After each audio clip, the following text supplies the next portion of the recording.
the central pawn to open lines and seize the initiative. Analyze this game in detail, focusing on key moments and adding a touch of drama, especially in the endgame.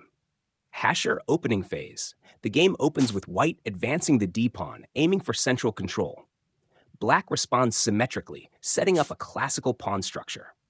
White immediately escalates with an aggressive pawn push, offering the central pawn to open lines and seize the initiative. Black responds with the knight, hoping to maintain control and counterattack.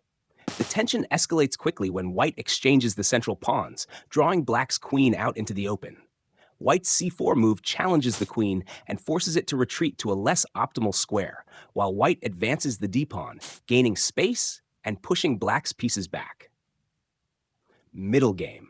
As white's pawns steamroll forward, black finds itself in a precarious position. White's d-pawn charges into black's territory, advancing to d6, with the threat of promotion looming over the board. Black's knight is compelled to leap forward to c2, setting up a dangerous counterattack, but also leaving black's pieces disjointed. White's king is pulled into the fray much earlier than usual, forced to move to e2 to avoid the knight's fork. Black takes advantage of this early exposure, bringing the queen into play with a menacing check. The white king is pushed to d2, wandering in dangerous territory, while black's knight captures a rook, taking control of the game's tempo. Despite the material imbalance, white keeps pushing forward, advancing the d-pawn to c7, threatening to promote. However, black's superior coordination of pieces begins to show as the queen joins the attack, forcing white's king to shuffle between defensive moves. Endgame. The endgame arrives swiftly, with both sides struggling for dominance. White's queen finally captures the intrusive knight on c2, but black has already set a deadly trap. The black queen, now dominant on the board, delivers a critical check, forcing white's king back to the first rank. In a final flurry of tactical exchanges, black forces white into an unwinnable position. White's queen is driven into the defense, while black's pieces coordinate to deliver the finishing blow.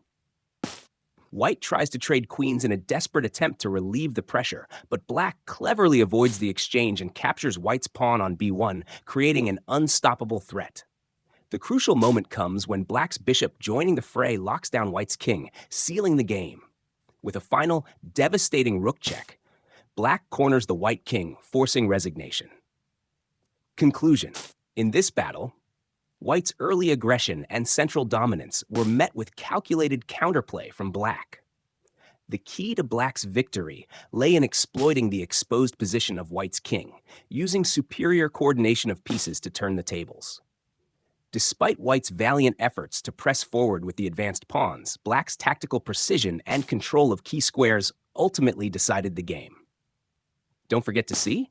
The importance of king safety in this game cannot be overstated.